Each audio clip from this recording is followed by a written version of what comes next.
Sākotnēji man šķiet, ka ir ideja. Piekrīt. Un šī ideja jau bija ilgāku laiku, par to, ka tam ir jābūt apģērbu ar pieredzi un mēbeļu ar pieredzi veikalam. Un, protams, kad nāca laika gaitā nāca idejas nāk, bet tā pamatdoma bija skaidra. Un tad vienā brīdī mēs sākām darboties. Un, jāsaka, mums nebija naudas, bija tīri tādi pamatlīdzekļi. Un, tas, manuprāt, arī daudz ko dēļ, jo bija jāizdomā, kā izdarīt, bet bez lieliem līdzekļiem. Galvenokārt mēs to izdarījām, darot visi paši.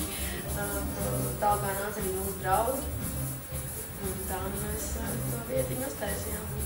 Pagaidām, tad viss ir ļoti labi. Tas atkarīgs, protams, no ambīcijām un idejas un mērķi, ko grib sasniegt. Teiksim, ja grib miljonus pelnīt, tad tas nebūs tas. Bet mazie uzņēmumi, uz ko strādā, ir principā uz to, teiksim, Rietumē Eiropā paskatoties, ir uz to, ka paši saimnieki ir ielikuši pilnībā visu sevi, un tas ir tieši tik, cik ir vajadzīgs.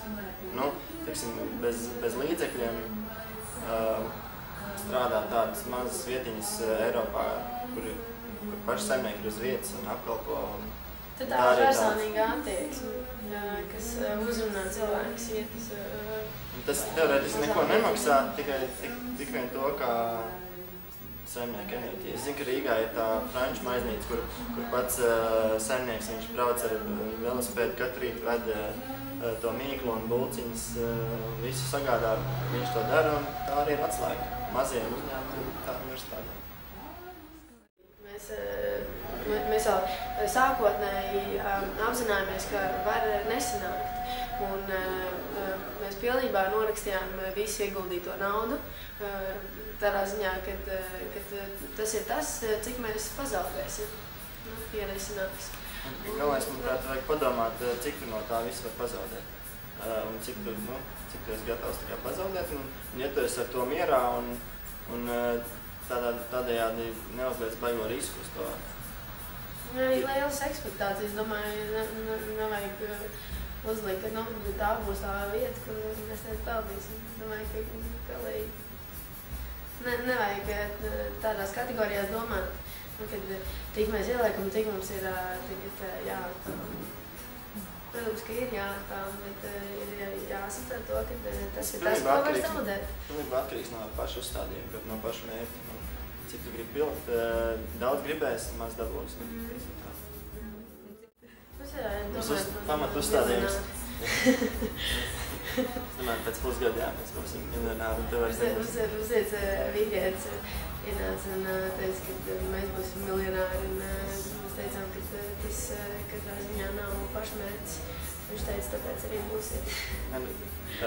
Principā tas pamat uzstādījums ir atpelnīt to īri, kas pamatīt tekošos izdevumus, fiksētās izmaksas un tik, cik pašiem paiest. Pagaidām šajos apstākļos, nekrīzes laikā, tas ir ļoti daudz. Sirdsmieris zinot to, ka tu paēdīsi savu veidu drošības sajūtu.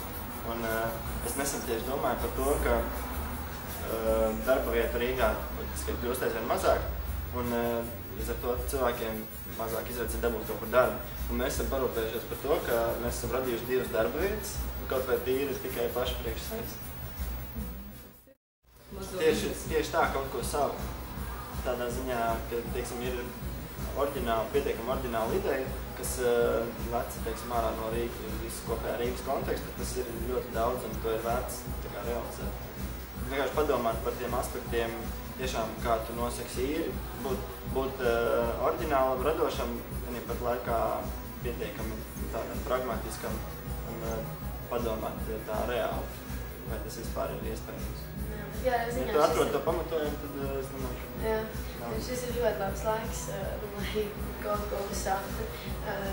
Tieši tiem cilvēkiem, kuri varbūt ļoti ilgi ir domājuši un ir tās idejas un radoši cilvēki, un ka varētu, un man šķiet, ka tad tagad vajag, jo ir tik daudz skaistu vietu atbrīvojušās.